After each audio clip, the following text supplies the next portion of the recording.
By the time people reach their 30s, many believe they are financially on track. Income is higher than in their 20s, expenses feel more controlled, and saving is often seen as something that can be done more seriously a bit later.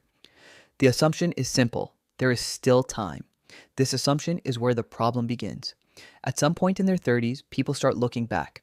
They realize they have been working for 10 to 12 years, earning money consistently, but have very little accumulated capital to show for it.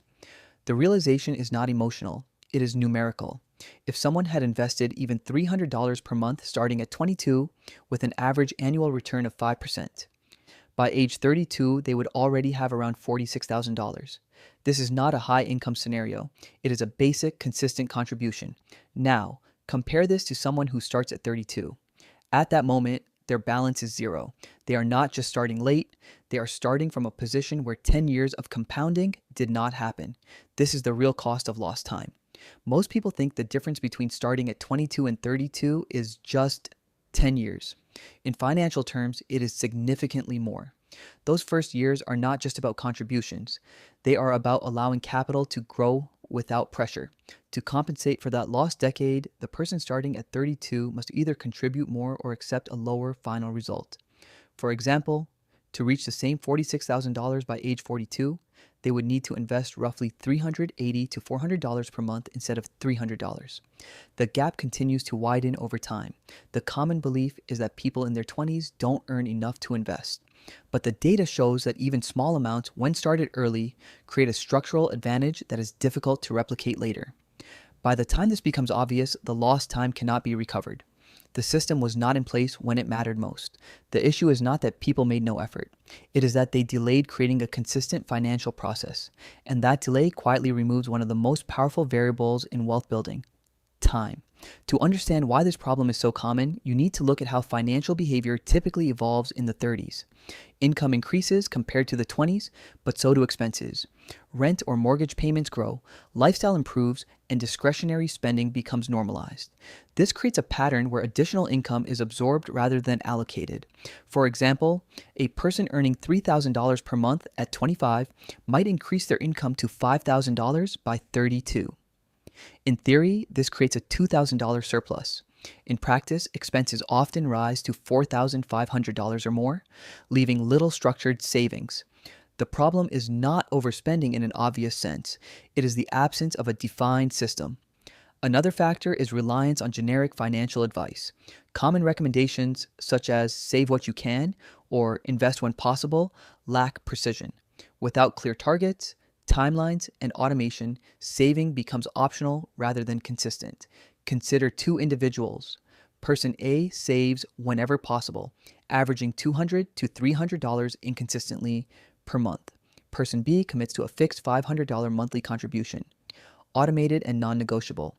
After 10 years, assuming a 5% return, person B accumulates approximately $77,000.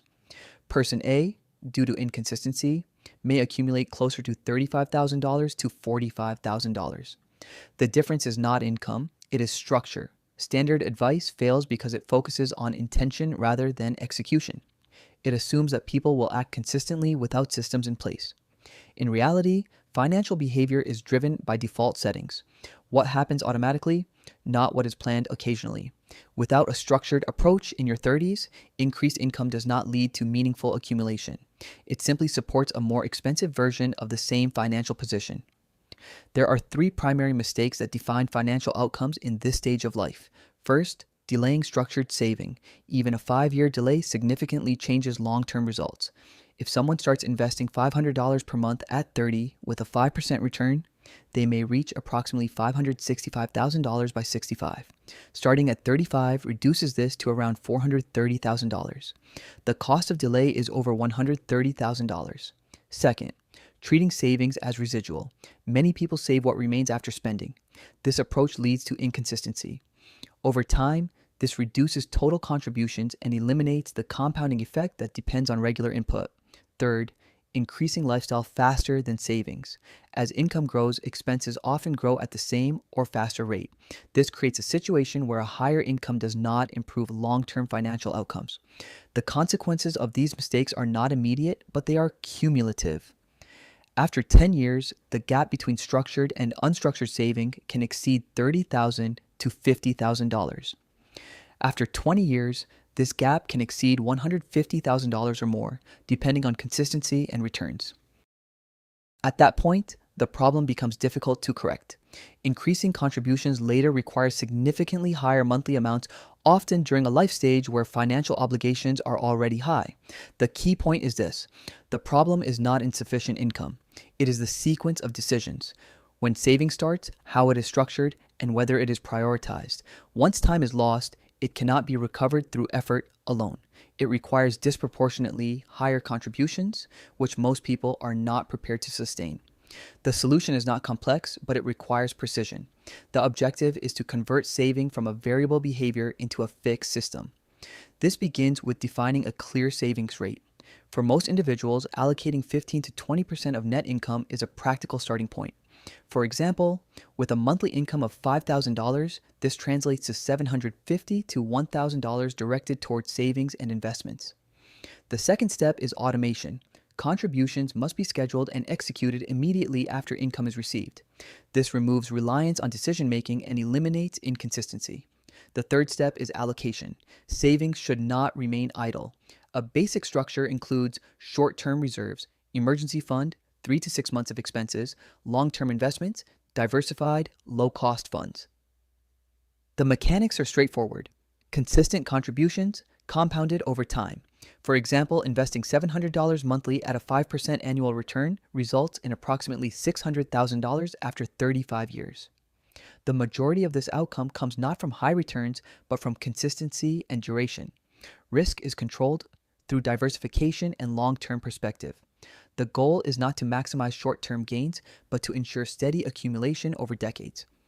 This approach works because it aligns behavior with structure.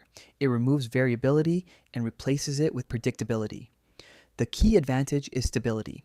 Once the system is in place, results become a function of time rather than effort. When you combine these elements, the result is a clear financial system that evolves over time. After 1 year, you establish consistency. Savings become automatic. An emergency fund begins to form, reducing financial vulnerability. After 5 years, accumulated capital becomes significant.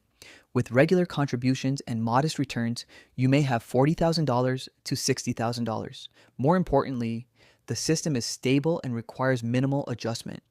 After 10 years, compounding becomes visible. Investment growth starts contributing meaningfully to total wealth. The balance may exceed $100,000 to $150,000, depending on contributions.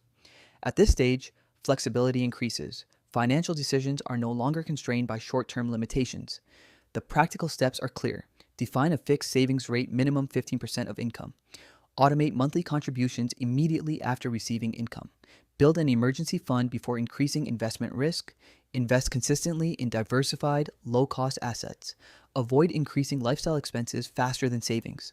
This is not a rapid strategy. It does not rely on high-risk opportunities or unpredictable outcomes. It is a structured process that converts time into financial stability. Starting in your 30s does not guarantee wealth, but it significantly reduces the cost of achieving it. The earlier the system is established, the lower the required effort over time. The outcome is not determined by income level alone. It is determined by when you start, how consistently you act, and whether your financial behavior is structured or reactive.